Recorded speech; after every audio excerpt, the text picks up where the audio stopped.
सबसे बड़ा दंगल। जी हां, छत्तीसगढ़ में आज पहले चरण में 20 विधानसभा सीटों पर मतदान है। पूर्व मुख्यमंत्री रमन सिंह समेत 223 उम्मीदवारों की किस्मत का फैसला आज हो जाएगा। 10 नक्सल प्रभावित सीटों पर सुबह 7 बजे से शाम 3 बजे तक मतदान है। वहीं बची हुई 10 सीटों पर सुबह 8 से शाम 5 बजे तक वोट डाले जाएंगे। तो बड़ी खबर, छत्तीसगढ़ की 20 सीटों के ऊपर आज विधानसभा सीटों पर वोट डाले जाने हैं। रमन सिंह की किस्मत का फैसला भी आज कर लिया जाएगा। 90 कुल सीटें छत्तीसगढ़ के अंदर हैं, जिसमें 20 सीटों के ऊपर आज वोटिंग होनी है, क्योंकि ये सीटें संवेदनशील और अति संवेदनशील है।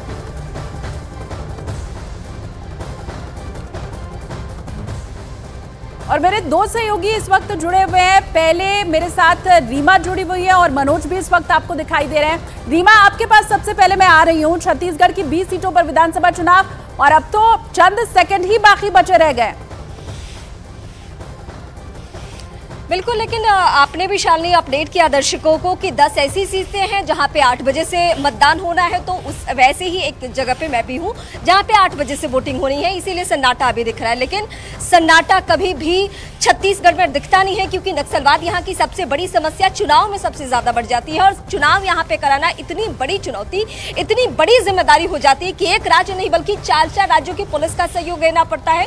सीआरपीएफ तो होती ही होती है, इसके अलावा कई बटालियन को यहाँ आना पड़ता है, उसका मूवमेंट देखने को मिलता है, जिससे कि सुरक्षित तरीके से, यानी लोगों के मन में खौफ ना हो, डर ना हो। बीते सालों की अगर मैं बात करूं, कुछ दशक पहले तक की, तो यहाँ लोग वोटिंग के लिए आते ही नहीं थे। लेकिन अब वक्त बदला है। लेकिन इस बार भी जब निर्वाचन आयोग की तरफ से 2 फेज में चुनाव कराने की बात आई, तो सवाल यही उठा कि क्या छत्तीसगढ़ बदला है या वही पुराना छत्तीसगढ़ है। ये तो हो गई सुरक्षा से जुड़ी हुई बातें, लेकिन रमन सिंह के लिहाज से जो सबकी निगाहें टिकी हुई है, क्योंकि 20 ये जो सीटें जो पहली बार मतलब पहले फेज में जो मतदान, जो वोटिंग आज होनी है, उसमें इकलौता सीट यही है राजनांदगांव, जो कि बीजेपी के पास है और बीजेपी के दिग्गज चेहरे के पास है। यानी उनके 3 दफा सीएम रह चुके रमन सिंह, जिनके कद का नेता भी बीजेपी के पास छत्तीसगढ़ में बात करूं, बिल्कुल, तो और उनकी किस्मत का फैसला भी आज ईवीएम में कैद हो जाएगा। जो मतदाता है वो उनकी किस्मत का फैसला कर देंगे। और इसी छत्तीसगढ़ के बस्तर से मेरे साथ इस वक्त मौजूद हैं मनोज शर्मा। मनोज, रीमा जहां पर मौजूद है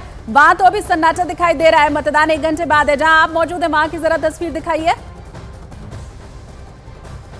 देखिए, जो जिसे हम कहते हैं ना कि भले ही सुरक्षा के तगड़े इंतजाम हैं, बस्तर इलाका नक्सलवाद के लिए पूरे देश में जाना जाता है, लेकिन पीछे आप नजर डालिए, इस खास तौर पर आदिवासी बहुल इस समय चित्रकोट विधानसभा में हम खड़े हुए हैं, बस्तर की चित्रकोट विधानसभा में, और उत्साह देखिए, लंबी कतारें देखिए वोटिंग के लिए। यहाँ पर बड़ी तादाद में लोग सुबह से ही घर से निकल गए हैं और लाइन लगाकर अपनी बारी के इंतजार में हैं। और अंदर पहले मैं आपको सुरक्षा पर एक नजर आपको डलवाऊंगा कि मतदान केंद्र पर कैसी तगड़ी सुरक्षा व्यवस्था के इंतजाम किए गए हैं। न्यूज 18 इंडिया ने वो तस्वीरें भी आपको दिखाई कि कैसे हेलीकॉप्टर से इस बार जो ईवीएम की मशीन है, कई सुदूर एरिया है, कई ऐसी जगह जहाँ पहले मतदान केंद्र नहीं थे, उनमें भी मतदान केंद्र स्थापित किए गए, ईवीएम को हेलीकॉप्टर से पहुंचाया गया।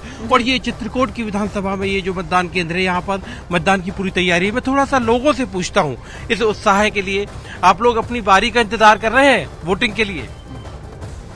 जी जी, आप आपकी बारी का इंतजार कर रहे हैं? जी बताइए। हाँ जी बताइए। क्या बताऊँ, वोटिंग के लिए आए हैं। बिल्कुल, कम से कम ये जो तस्वीरें आप दिखा रहे हैं और ये जो लंबी लगी हुई कतार मनोज है, ये जरूर सुखद है। और हमेशा ही अपील की जाती है कि पहले मतदान बाद में जलपान, तस्वीर तो कम से कम वही दिखा रही है।